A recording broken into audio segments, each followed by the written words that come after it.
What makes Medical Park Pharmacy and Tomlinson Pharmacy different than the big chains? People. You'll see friends and neighbors on both sides of the counter. We go the extra mile, and you can always count on compassion and professionalism. If you hate going to your big chain pharmacy and waiting, then come to Medical Park Pharmacy, 2406 Bellevue Road, or Tomlinson Pharmacy, 108 Rose Street in downtown Dublin, where your prescriptions are filled in minutes, not hours. Save money and time at Medical Park and Tomlinson Pharmacies, our family caring for your family.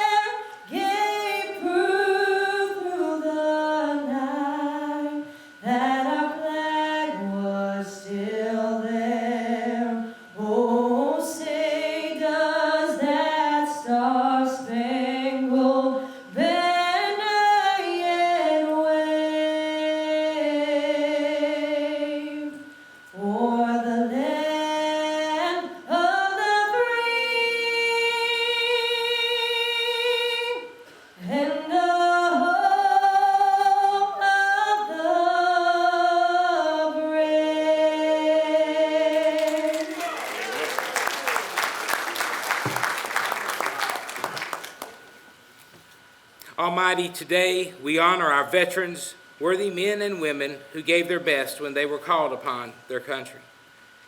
We pray that you will bless them, O God, for their unselfish service to preserve our country's heritage for all of us.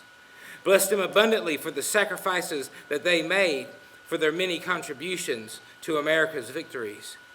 We respect them, we thank them, we honor them, and we are proud of them.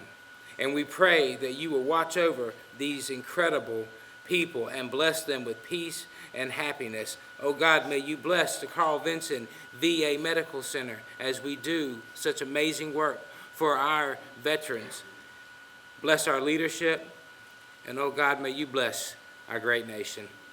It's in the name of the Almighty we pray.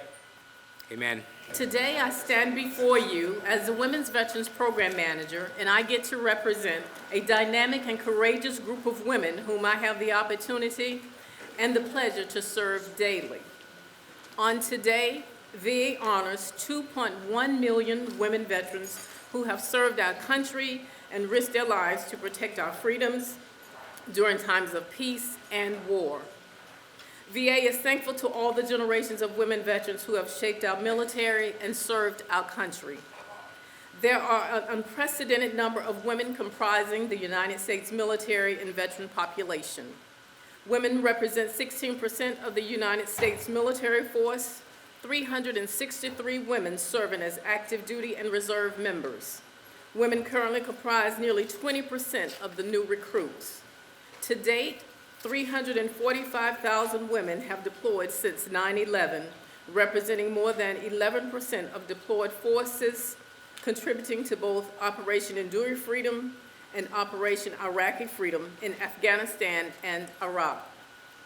Women make up nearly 11.6% of OEF, OIF, OND veterans. 56% of women veterans have served during the Gulf War era. That's from August 1990 to present.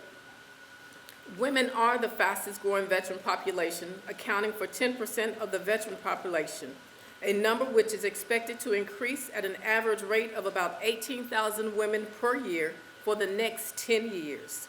And women veterans continue to break barriers, modeling national service for generations to follow.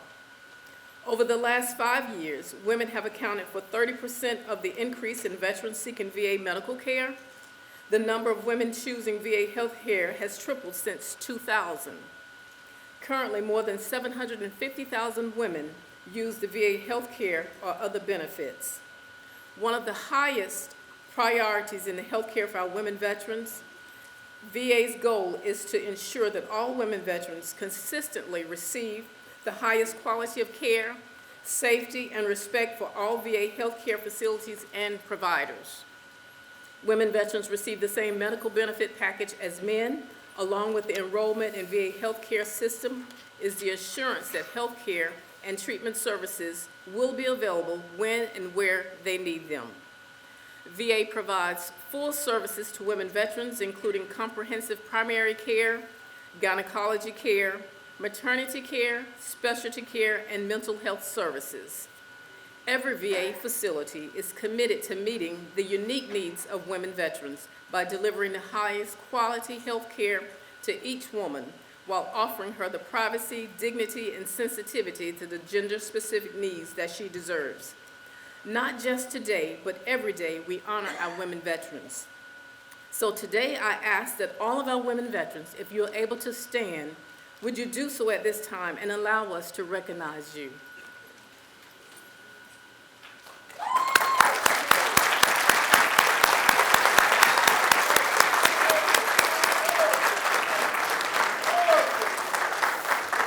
Thank you for your service. Hi, I'm Dr. Dustin Gay. I'm a local orthopedic surgeon with Houston Clinic Orthopedics, and we'd really like to invite everybody to come out to our new office facility to take a look at it. It's a larger space with physical therapy, and we're just excited to have it, and we'd love for people to come out and visit us. Come by and see us today at our brand new location, the Houston Clinic, Medical Drive in Dublin. I should say, right after he came on board, he got things started. Homeless veterans is a major problem in our country and in our community. Buildings 34 and 35, when you come in on the right, we've got a project ongoing there to make that a homeless shelter. He also wanted to get our mental health complex finished, and he's done so, and it'll be opening very soon on that. He has experience in NIH, and the Veterans Health Administration, and currently is the Chief Operating Officer of Vision 8.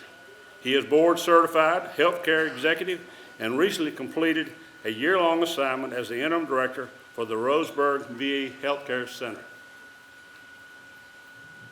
a joint commission accredited complexity level 3 organization consisting of a medical center located in Roseburg, Oregon, 2 community-based outpatient clinics located in Brookings and North Bend, Oregon, and the Eugene VA Healthcare Center in Eugene, Oregon. As the interim medical center director, he had overall responsibility for planning, organizing, coordinating, controlling, reviewing, evaluating, and improving the medical, administrative, and supportive operations of that facility.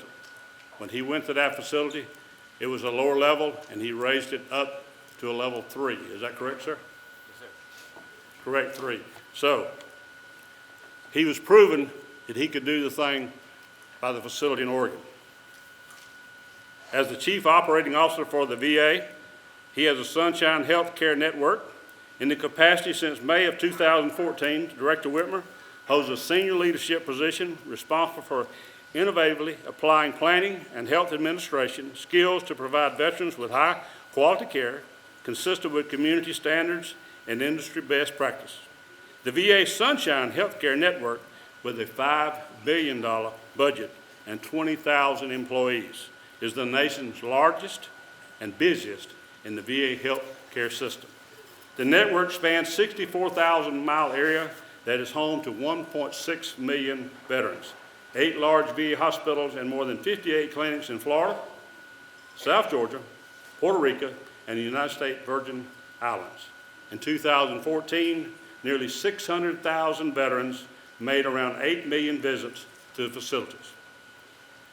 Our largest employee in Lawrence County is the VA Medical Center.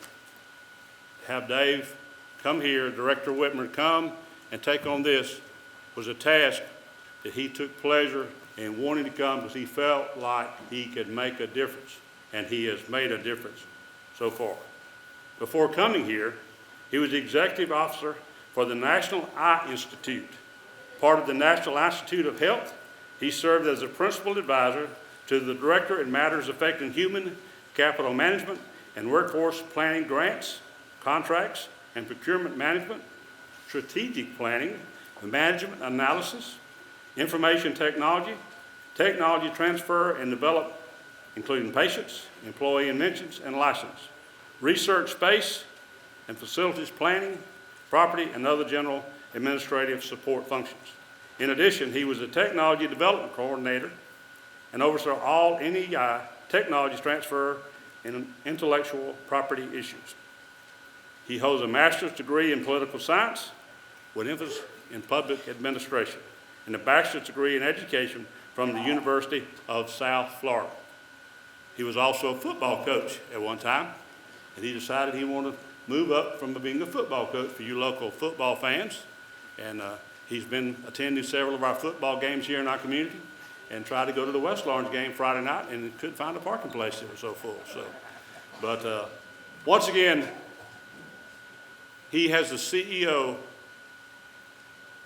He holds people accountable for what they do, but he also has a passion for what we do as a hospital, and he has a passion for those veterans. He has many other degrees and accolades, but I feel like I need to let you listen for yourself. Director Whitmer. Thank you. Thank you, John. Thank you for that kind introduction. I really appreciate that. Good morning, ladies and gentlemen, distinguished guests, and thank you for acknowledging our distinguished guests, and of course, most importantly of all, our veterans that are in attendance today. Thank you for being here. Veterans Day is a day in which Americans pause to reflect and remember and honor those brave Americans who served our nation in uniform. Today, there are nearly 20 million living American veterans. These were ordinary citizens who did extraordinary things for us all. First, let us define who a veteran is. A veteran is someone who at one time in their life wrote a blank check to the United States of America for any amount up to and including their life. And that blank check was wrote to secure our freedoms that all Americans enjoy. Our mission at the Carl Vincent VA Medical Center is to cash that check on behalf of a grateful nation and provide those veterans the outstanding health care that they have earned through their service to our nation. This is something that I make a point to talk to each of the new staff that join us every 2 weeks and let them know this is our solemn obligation here at the Carl Vincent VA Medical Center. Again, to cash that check on behalf of a grateful nation. Veterans are our mothers and our fathers, our brothers and sisters, our aunts and our uncles, our children and our neighbors. Collectively, these veterans made possible the fulfillment of our national values, expressed so well 243 years ago in the Declaration of Independence. That we hold these truths to be self-evident, that all men are created equal and that they are endowed by their Creator with certain inalienable rights. Among those, life, liberty, and the pursuit of happiness. This solemn tradition of honoring those who secured for us the peace and freedom that we enjoy every day traces its roots back to the 11th hour on the 11th day of the 11th month, precisely the time and date of the armistice that ended World War I in 1918, 101 years ago this year. Congress passed a law in 1938 officially making November 11th Armistice Day, a national holiday. And in 1954, another law changed the name to Veterans Day to formally recognize it as a time we honor all who have served. Today, we salute those who paid the price of freedom, from the Minutemen of the American Revolution to the men and women in desert camouflage who have fought and bled for our nation on the war on terror in Afghanistan and Iraq. In Washington, D.C., there stands granite monuments to those who have served in our many recent wars. The soaring arches and wreaths and memorial fountain commemorating those Americans who served in World War II, during which more than 16 million Americans served, and over 400,000 of those who never came home, and some 670,000 of those that were injured and wounded.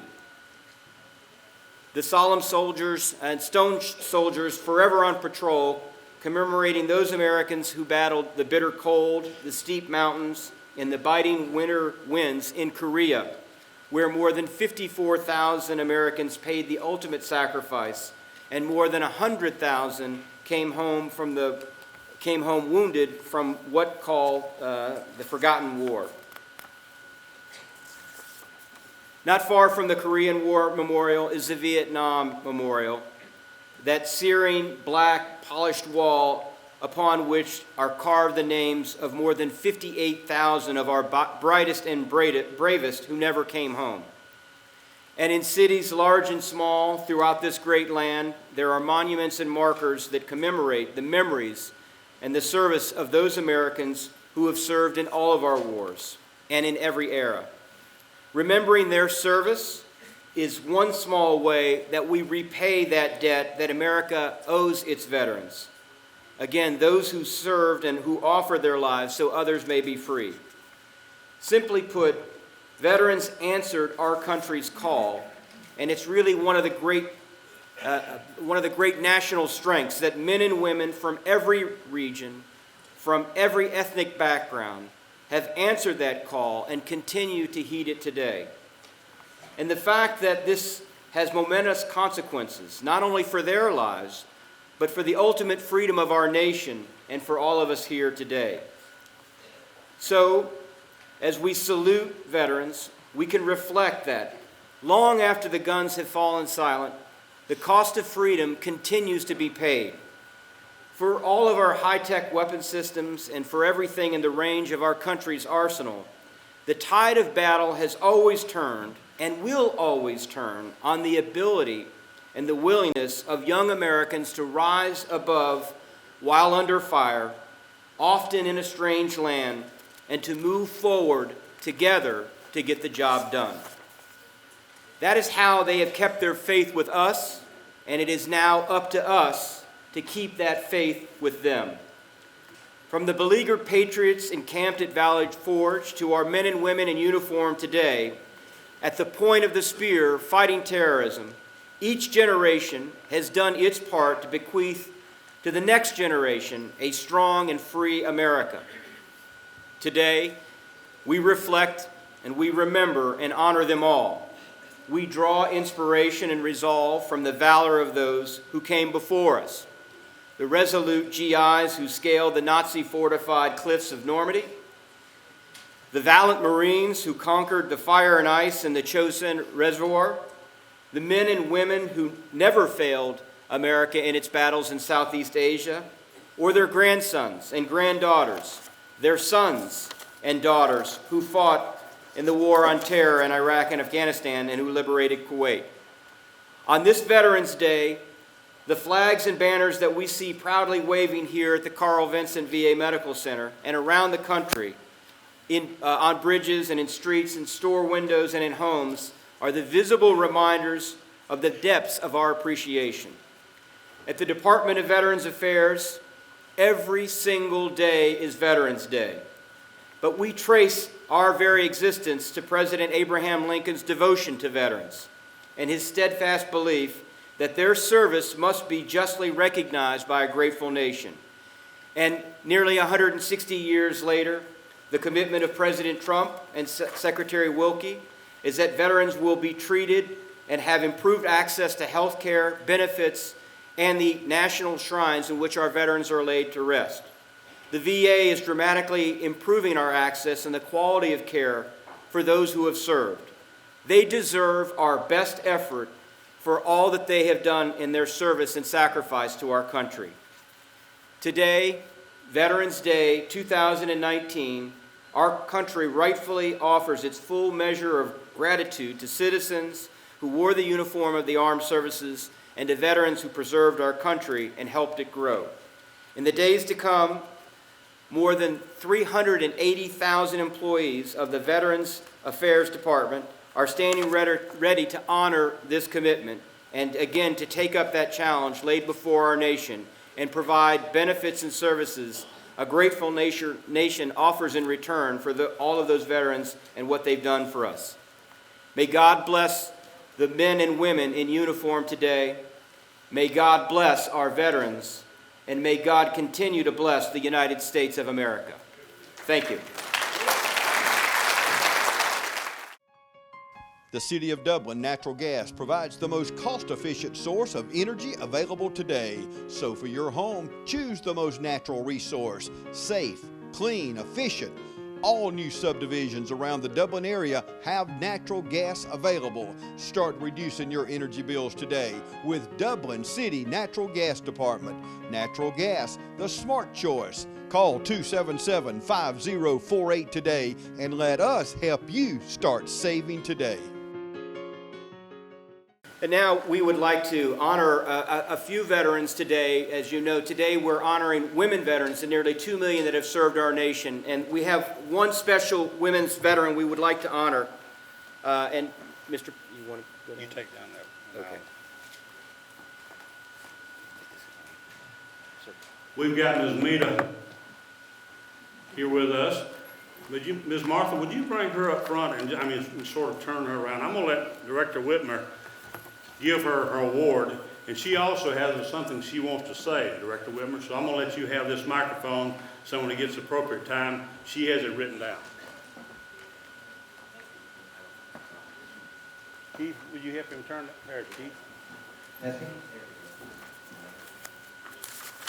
For those who have not had the opportunity to meet this young lady, recently she's a veteran of the Army Corps, WW2, currently of Macon, Georgia. August the 4th, this past year, she turned 105 years old. The oldest living World War II nurse. She served at Fort McClellan, Alabama, as a Red Cross nurse, attached to the division from New York during the preparatory period from November the 1st of 1940 to October the 31st of 1941. Following this service, she attended Yale University for a 6-month course in Operation Room Management, during which time Pearl Harbor was bombed. She returned as an Army nurse and served from July the 25th, 1942 to April 21st, 1944 at Camp Gordon, Georgia, during which time her patients were the German POWs. She was honorably discharged as second lieutenant. Lieutenant Monty Leon was born in Marks Creek Township, near Raleigh, North Carolina in 1914, and was valedictorian of her graduating class at Wakeland School in Zebulon, North Carolina. She attended Rex Nursing School in Raleigh and worked at Rex until service to her country began. Following the war, she lived in Brooklyn, New York, until returning to the Raleigh, where she worked as an RN, retiring at age 72. She has 2 children, Martha Duke of Macon and Chris Monteleone of Morehead City, North Carolina, and 1 surviving sibling, Ms. Virginia Dupree Phillips of Raleigh, North Carolina, who also served in Army Corps World War II and also will be 100 in October. Now, a little bit of sidebar. Most people, when they retire, they travel around in a van and they have a chairlift and other things when you're 105 years old. But no, guess what she arrived in today? A Jaguar. Ms. Louise Barfield, piano teacher, Ms. Martha's pianist, who's very accomplished in herself. Ms. Barfield is a graduate of the prestigious music school in New York City, Juilliard, and is a 2-time Fulbright scholar, having studied in Paris and Italy. But most importantly, she loves Ms. Mita, and Ms. Mita loves her. Thank you for bringing this her in a Jaguar. I'd be remiss also, Director Whitmer. Martha says that her mother is her role model. My mother is an inspiration to so many, and I know this because they tell me this all the time.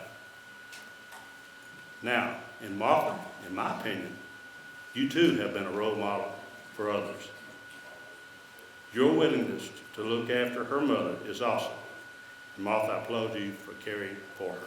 Thank you. The words cannot express the gratitude I feel for the veterans has been reflected. You have supported me, encouraged me, and given me opportunity to laugh and share my life in this very room since I was a young woman of 99. I feel the same way about my experiences in the Army Air Corps during World War II at Fort McClellan, Alabama, and Fort Garden, Georgia. I felt protected and safe. To Dr. Heather Harrison, I give my love. She is a physician with the depth of care I have never before experienced. And then there is a Johnny Payne who welcomes me here and prepares me the way. And then flirts with me and makes me feel young. And his wonderful wife, Sue Ann, she is on and takes our pictures. I love you. You have my heart. Now you know why she's such a loved young lady. Thank you for standing. We have one other honorary award to provide to a World War II Buffalo soldier. And this is an Outstanding Service Award to Mr. John M. Pooler, Sr. And again, it's in recognition to outstanding service to the nation's veterans through our Voluntary Services Program. Again, one of our outstanding volunteers that really inspires all of us, the staff, the VA, the leadership at the VA, to continue to provide outstanding service to our veterans. And I believe his daughter is here to accept this award on his behalf.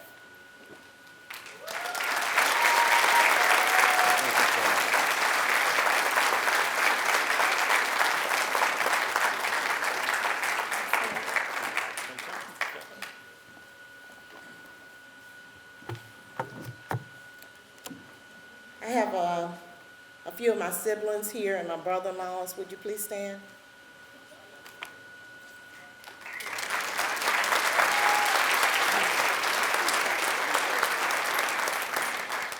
Our father, John Wesley Pooler Sr., could not be here today. He's 98 years old. We just celebrated his birthday this weekend.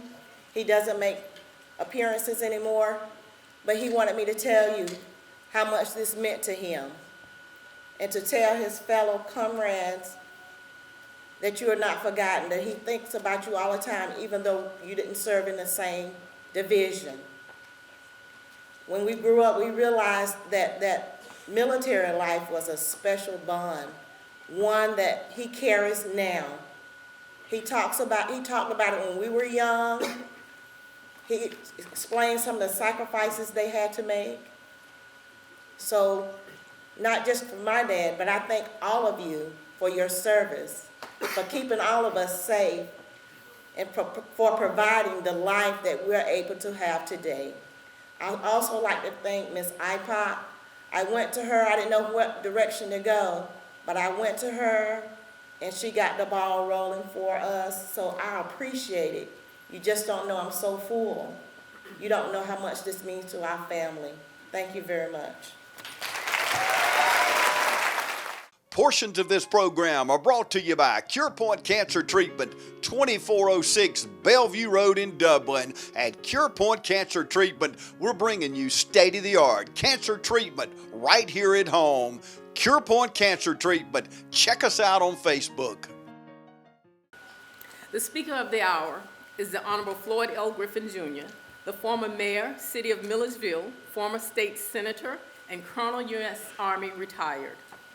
At different times in his life, Mr. Griffin has been a cadet, Vietnam helicopter pilot, Army colonel, football coach, professor, businessman, state senator, the mayor, and an author. Throughout his life, change and challenges, Floyd Griffin has always been dedicated to public service. Mr. Griffin is the former owner of Slater's Funeral Home Incorporated in Milledgeville, Georgia. He serves on the Board of Trustees of our alma mater, Tuskegee University, Tuskegee, Alabama, and on the Board of Visitors at Georgia College and State University, Milledgeville, Georgia. Mr. Griffin was inducted into the Winston-Salem State University Big House Games Athletic Hall of Fame and Tuskegee University's ROTC Hall of Fame. His oral history video is included as a permanent record of the History Makers collection at the Library of Congress. The Floyd L. Griffin Jr. papers are held by the Ina Dillard Russell Library Special Collections at Georgia College and State University. In 1994, Mr. Griffin did what political experts said was impossible. He literally stormed onto the political scene and defeated an incumbent Georgia State Senator. The victory made Mr. Griffin the first African American in modern times to be elected in a rural legislative district. In 2000, Mr. Griffin continued to do what political experts said was impossible by becoming the first African American mayor of the old capital city of Milledgeville, Georgia. The Honorable Floyd Griffin served as a senator of Georgia's 25th district for 2 terms. In the Georgia State Senate, Griffin was chairman of the Interstate Cooperation Committee and served on the Defense and Veteran Affairs, Health and Human Services, Higher Education, Local and State Government Operations, and the Powerful Rules Committee. In 1998, Mr. Griffin was candidate for Lieutenant Governor of Georgia. His candidacy for Lieutenant Governor made him the first African American to run for that office in the 20th century. Mr. Griffin was elected mayor of the city of Milledgeville for the term 2002 to 2006. He was the 67th mayor to serve. In 2009, Mr. Griffin published his autobiography, Legacy to Legend, Winners Make It Happen. And he recently published another book entitled Life 4 Quarters Plus Overtime. In 1967, he entered the United States Army. In Vietnam, Mr. Griffin served as a helicopter pilot, instructor pilot, aviation platoon leader, and a commander of construction engineer company. After combat service, he commanded an engineer battalion under General Norman Sorkoff, was later promoted to the rank of colonel, and then served on the Army staff at the Pentagon. Mr. Griffin also worked as an educator. At Wake Forest University, he served as an assistant professor of military science. He was the director of ROTC at Winston-Salem State University, where he coached the football team's backfield as they won 2 consecutive college championships. Griffin has served as a part-time instructor at Georgia College and State University School of Business. He holds a Bachelor of Science in Building Construction from Tuskegee University and a Master of Science in Contract and Procurement Management from Florida Institute of Technology. Mr. Griffin holds an Associate of Science in Funeral Service from Gupton Jones College. He is a graduate of the Army Command and General Staff College and the National War College. After 23 years of service in the United States Army, Mr. Griffin returned to his hometown of Milledgeville, Georgia. He is a member of a number of organizations, which includes Sigma Pi Phi, the American Legion, Prince Hall of Free and Accepted Masons, Nations War College Association, life member of Omega Psi Phi Fraternity Incorporated, and 100 Black Men Organization of Milledgeville and Baldwin County. Mr. Griffin is a Milledgeville native and is married to the former Natalie Huffman, also a graduate of Tuskegee University. They have 2 sons who are also graduates of Tuskegee and 4 grandsons. Please allow me to present to you Mr. Floyd L. Griffin, Jr. I can assure you that I did not send that bio to them. I called and asked if they had my bio, and they said yes. I have a shorter version than that. So don't believe everything Ms. Williams spoke of, but we want to thank you very much, Ms. Williams, a Tuskegee alum. We stand tall all the time. So now, you know, I had to lay that on DuBose. I'm glad to be here with DuBose Porter, who He and I served together in the Georgia legislature. He was in the House, and I was in the Senate.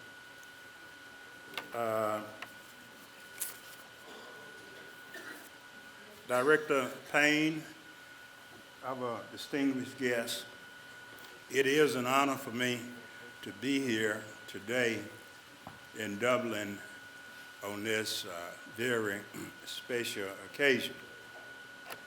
This time last week, I was recovering from knee surgery.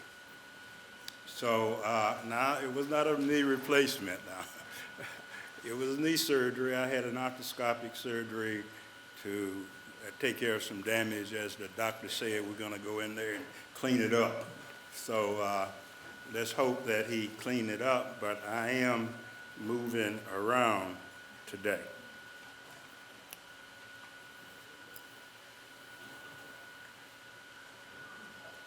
Veterans Day is something special to me. And for the 23 years I served in the military, and the 29 years that I have been out, I always set aside time to honor our veterans. Even in Vietnam in 1970, commanding my soldiers, we found some time that day to honor our veterans throughout the military. So this is a very special day, and I'm glad to be here. Now I want you all to keep one thing in mind. There was a lady who was married 7 times. And each time after her first husband, she said, "I won't keep you long." So I won't keep you long. Let me also salute, get my notes here, Miss Mita Montable. Did I do it right? I tell you, see, this book I wrote just came out this month. I'm not trying to sell the book, but it is out at Amazon and Barnes & Noble and FloydGriffin.com. But anyway, it's called Life 4 Quarters Plus Overtime. Okay? And the overtime is anything over 70. Okay? So how many overtimes is she in? She's in her 4th overtime. I understand over 100 years old, right? Okay, so 70, 80, 90, 100. In the 4th overtime. I'm going to try to catch you and hope that I'm in the condition you are to be able to catch you. And I also want to salute and congratulate Mr. Pollard and his service as I understand, Buffalo soldier? Yes. Yeah, wow. That's a lot of history there. Veterans Day is about veterans. That is why we are here today. You are among the bravest and the best that America has ever offered to the United States of America and the world at large for your service. Your sacrifice and service to the stars and stripes that adore our beloved American flag is only surpassed by your love for the great country of ours. You heard the call of service, your country, and then you answered that call and served America with pride and honor. Your sacrifice and your service have been dutifully noted, documented in the history of American military service. America and the world are a better place because You unselfishly answered the call to serve, which had kept us all safe. It is with great pride that I salute you on this Veterans Day as a fellow veteran. Therefore, my theme is a salute to veterans and a call to service. A salute to veterans and a call to service. As I said earlier in my remarks, Veteran Day is about our veterans, men and women who have given so much for so many to live in peace and to be able to pursue a life that is American's dream. We who are gathered here today do salute you. Let me move from my prepared remarks and follow on to Ms. Williams when she spoke about female veterans. I do honor you. See, when I went in the military in 1967, your female service members were either nurses, in administration, but not in the combat arms, or at least I'm speaking of the Army now, the combat arms or the combat support arms. Even all the way up through my time in Vietnam and commanding my battalion down at Fort Stewart under General Norman Swarthcott, I had an engineer battalion. There were no women in the combat mission. I did have at that time 1 or 2 females in administrative duty. So throughout my 23 years in the military, I had very little contact with females in the extent of working directly in my organization. I'm very proud to say today, as you well know, we have females in all areas and all MOSs in the military. You know, if I was in the military now, my pilot or my co-pilot could be a female. I think that would be pretty nice because most women drive better than men. So I'm quite sure she would fly the helicopter better than I. But I just want to salute you because let's just give the women of our nation, veterans, a round of applause because of their service.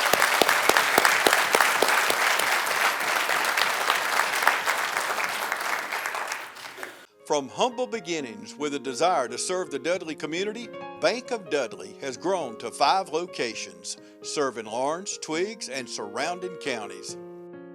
Serving our community since 1905, the Bank of Dudley is looking forward to its 2nd century of community banking. Drop in today to any of our 5 locations: Jeffersonville, Dudley, East Dublin, Veterans Boulevard, and downtown Dublin. Bank of Dudley, member FDIC, and an equal housing lender. I would like to paraphrase retired United States Army Air Force Colonel Norman McDaniel, who on Veterans Day 1996 said, "Veterans are the ones who went in harm's way to serve this great nation of ours and to help our friends. A veteran's sacrifice is never in vain and should never be forgotten. All too many veterans endured and still endure mental and physical trauma. Some veterans endured long, painful, torturous years as prisoners of war. And some of those who served paid the ultimate price, their lives. As a retired Army veteran, I am familiar with the airplanes that you flew, for freedom and at the place into which you walk to ensure freedom. To the oceans that you traveled to also ensure freedom. I know firsthand as a commanding officer that veterans are the backbone of the American dream. Without veterans, the American dream would really be an American nightmare. We must never forget your tremendous down payment on freedom in times of war to ensure times of peace. America and the world owes our veterans. This is why it is important to pause and remember each year the blood, sweat, and lives of our nation's veterans. You made and you make freedom possible. So on Veterans Day, we stand to salute you. You're brave and valiant American heroes who have stood and served the greatest democracy. And let me say that again, the greatest democracy in the world, the United States of America. While we salute our veterans today, you do not have to be a veteran to make America greater. There's something that you can do as a non-veteran to keep our democracy vibrant and impacting. You can engage in volunteer service. Today, I want to talk to you about a call to service, a call to service. We all can volunteer to serve no matter which walks of life that you come from. Our lives should never be measured by what we have gained for ourselves. Instead, our lives should be measured by what we have given to others through service. In these tough and turbulent times in which we live, it is imperative that we volunteer to serve in our local communities. President Herbert Hoover once said, and I quote, "My country owes me nothing. It gave me as I give every boy and girl a chance. It gave me schooling, independence of action, opportunity for service, and honor." President Hoover had it right. America does not owe us anything. It is we who owe America. How do we pay our debt to our beloved country? We pay that debt by serving our fellow mankind. How do we pay that debt? We pay that debt by volunteering to help build a house with Habitat for Humanity. We pay that debt by volunteering to help the homeless. We pay that debt by answering the good book's call to visit the sick and clothe the naked. We pay that debt by volunteering to go out and help someone vote. We pay that debt by giving up part of our lives and serve in political positions like Representative DuBose and myself, and I understand there are a couple of congressmen in here. It's a sacrifice, but we need, in today's environment, we need more people in our political arena who are in there not for themselves, but for this country.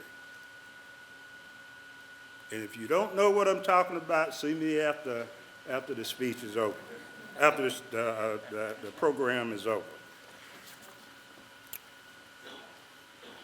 Service requires that we put our fellow citizens' need above our need.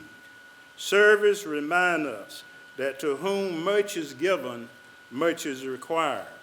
Those who have been blessed with more should serve more. Those with the tools, talents, and time must serve to keep the community vibrant and relevant. Not only does service remind us that we serve because we owe America, but service also reminds us that service brings about positive change. Lee R. Coker, former chairman of the Chrysler Corporation, once said, "The thing that lies at the foundation of positive change, the way I see it, is service to a fellow human being." R. Coker is saying, as I see it, that if we want to affect positive change in our community and in our nation, then we must serve our fellow brothers and sisters. I personally believe that positive change does come through service, because service gives us a chance to invest in others and therefore make an investment in ourselves. We cannot serve without being impacted by our service. In these tough and turbulent times, turbulent times in which we live, our communities need positive change. People need to believe in the American dream again. People need to have something on which to hang their hopes. Again, people need to feel connected again. What's better way to bring this positive change than through service? Positive change inspires people. Positive change motivates people. Service lights a fire in the human spirit that tells us that we can soar again and that we can achieve lofty goals again. There's something positive about reaching out to the least of those among us. There's something positive in reaching out to the underdeserved among us. There's something positive in reaching out to a woman in a shelter for battered women. There's something positive about reaching out to mentor a young boy or girl in our community. There's something positive about making a change by volunteering. Not only do we answer the call to serve when we understand that we owe our country and that service can bring about positive change. There is a third component that I want to talk about. Service helps us to find ourselves. Former United States Secretary of State and retired Army General Colin Powell once said, "The day soldiers stop bringing you their problems is the day you have to stop leading them." They have either lost confidence that you can help them or conclude that you do not care. Either case is a failure to leadership. I have served in the United States Army, the Georgia State Senate, the mayor of Milledgeville in my hometown, and owner of a funeral home. What I've discovered in all of these jobs is that my greatest joy came when I was not afraid to lead and did something to help make someone else's life better or to help them to achieve a goal. Whether it was helping a soldier become better at their job while I was in the Army, or helping a constituents to get their Medicare or Medicaid benefits while I was state senator, I used my leadership skills in my service to others, whether I was helping a citizen as mayor to make sure that the city was providing them with the best service, or helping to comfort a family when providing mortuary service to them. I was able to lean on the leadership skills that I had fine-tuned in the United States Army. We should approach service by bringing all of our leadership skills with us. This means that sometimes we have to sit where others sit, to walk where others walk, to stand with others in their time of need. It is very easy to stand with people when things are going well for them. However, service requires of us to lead others when they are down and out and need a little help to turn their life sometimes cruel corners. I believe that it is when we are unafraid to lead ourselves in service that our lives find true meaning. How do we use our leadership skills in service to others? When we can stand on a soup line feeding our fellow mankind? How do we use our service in service to others? When we sponsor a family for Thanksgiving and Christmas, how do we use our leadership skills in service to others? When we stop by a school to read a book to a young child, how do we use our leadership skills to others? When we can share our life experiences of overcoming odds with someone whose life is pushed to the edge. We truly discover ourselves when we show that we are unafraid to use those leadership skills to serve others. So it is through service that we pay our debt to America. It is through service that we bring about positive change. And it is through service that we use our leadership skills to serve others. In conclusion, I would like to leave you with a final thought about answering the call to service. Sun Tzu, the great Chinese general and author, once said, "The general who advances without conveying fame and retreats without fearing disgrace, whose only thought is to protect his country and do good service for his sovereignty, is the jewel of the kingdom." What does Sun Tzu observation mean to us on Veterans Day 2019? Simply put, people who sincerely answers the call to service do not serve for recognition. They answered the call to serve because they want to make their country and their community a better place for everyone. President Woodrow Wilson had it right when he said that there is no higher religion than human service. To work for the common good is the great creed. I would like to challenge each of you to work to continually answer the call to service. To our fellow mankind, the fields of service are plentiful, and we must raise to the task to go into the field to service. The opportunities to serve and the need to serve are great. Let's go forward on this Veterans Day, and I salute my veterans.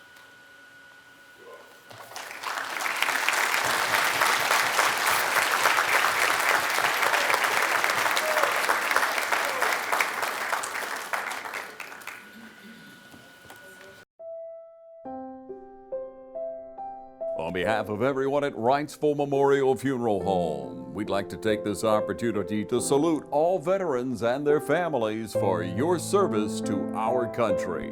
We salute our veterans now and throughout the year at Wrightsville Memorial Funeral Home.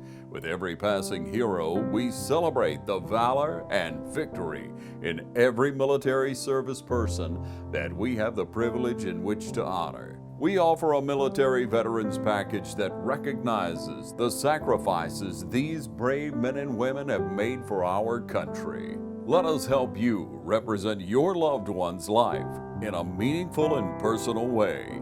With over 20 years of serving our clients throughout Georgia, we've had the opportunity to assist as well as educate many families. If we may be of help to you, please call us at 478-207-7225. That's 207-7225. Or visit us online. We're the caring and experienced professionals at Wrightsville Memorial Funeral Home, and we're here for you. This morning we're going to do a song that I actually wrote, and I'm a little bit nervous to sing it for you guys. But a friend of mine, a family friend that fought in the Vietnam War, his wife came to me and she asked me to write a song. She told me that when they got married, it wasn't very long after that, he was drafted into the war, and he went through a lot of emotional things over there, and he came back and suffered with PTSD, and she asked me to write a song, and so I'm going to sing it for you guys this morning.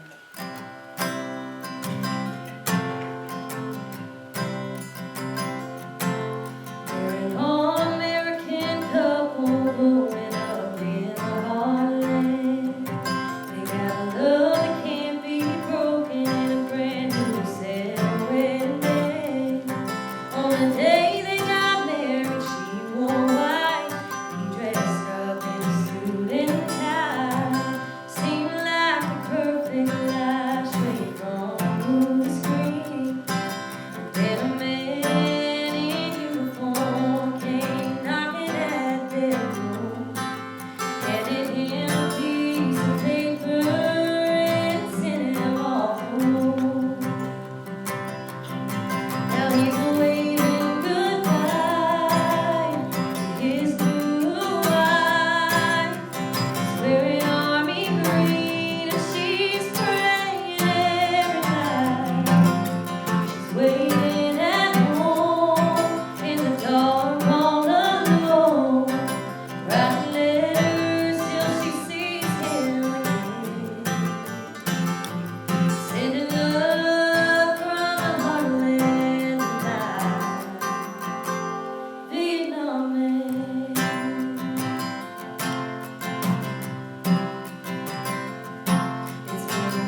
On the 19th of September, 1949, a young man signed up to the United States Army.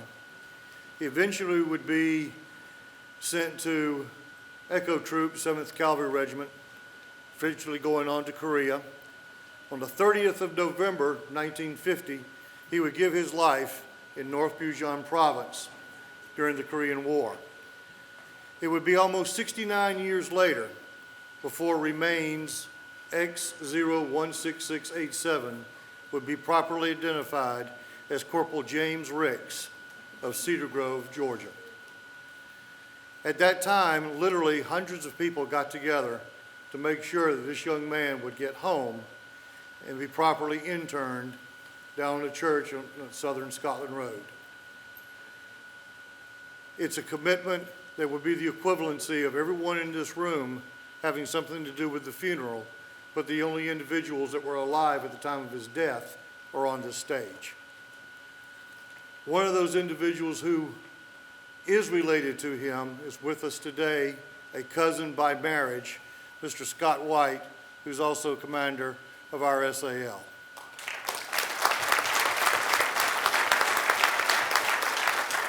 I bring this brief story to you because it does bring home the importance of our POW and MIA table. And we were honored to be able to bring this young man home and to be able to give him the proper funeral and going away. Mr. Johnny Payne, who's also a member of the 7th Cavalry Regiment, Gary Owen, gave a very touching eulogy at that time, and I will never forget what he did and for what all of us did. The Patriot Guard came down, American Legion Riders, Sheriff's Department and first responders escorted him all the way down. It was a very, very touching and moving thing. It shows the level of commitment that every one of our veterans, when we say, until we all come home. But it also is a commitment that I have always known and loved and shared about this community, that the Dublin-Lawrence County community loves its veterans as much as we love you. I appreciate you giving me a few minutes to tell this story. For those of us who have served and are currently serving in the uniformed services of the United States, are ever mindful of the sweetness of enduring peace that has always been tainted by the bitterness of personal sacrifice. We are compelled to never forget that while we enjoy our daily pleasures, there are others who have endured and may still be enduring the pain of deprivation and imprisonment. As we continue today's activities, we now pause to recognize our POWs and our MIAs. I call attention to the small table to my left, your right, which occupies a place of dignity and honor. It is set for one, symbolizing the fact that members of our armed forces are missing from our ranks. We call them our POWs and MIAs. We call them comrades. They are unable to be with their loved ones and their families, so we join together to pay humble tribute to them and to hear witness of their continued absence. The table is small, symbolizing the frailty of one prisoner alone against his or her suppressors. The tablecloth is white, symbolic of their purity, of their intentions to serve and respond to their country's call to arms. The single rose in the vase signifies the blood that may have been shed to sacrifice to ensure our freedoms of our beloved United States of America. The rose also reminds us of the family and friends of our missing comrades who keep the faith while awaiting their return. The red ribbon on the vase represents the red ribbons worn on the lapels of thousands who demand with unyielding determination a proper accounting of those who are missing. A slice of lemon on the plate reminds us of their bitter fate. The salt sprinkled on the plate reminds us of the countless fallen tears of their families that may have been shed as they wait for their loved ones. The glass is inverted. They cannot toast with us at this time. The chair is empty, for they are not here. The candle is reminiscent of the light of hope, which lives in our hearts to illuminate their way home, away from their captors to the open arms of a grateful nation. The candle is lit, symbolizing the upward reach of their unconquerable spirit. The American flag reminds us that many of us may never return and may have paid the supreme sacrifice to ensure our freedoms. The Bible represents the strength gained through faith in our country, as founded as one nation, so blessed by God, to sustain those lost in our midst. The Bible is open to 1 Samuel chapter 20, verse 18. Thou shalt be missed, for thy chair is empty. Let us pray to the Supreme Commander of all of our comrades will soon be back within our ranks. Knowing freedom, being forgotten is not the worst thing that can happen to a veteran, but being forgotten is. I ask you not to forget what has happened here today. I ask you also, too, not to let your children forget. We now pause for a few moments to recognize our POWs and MIAs.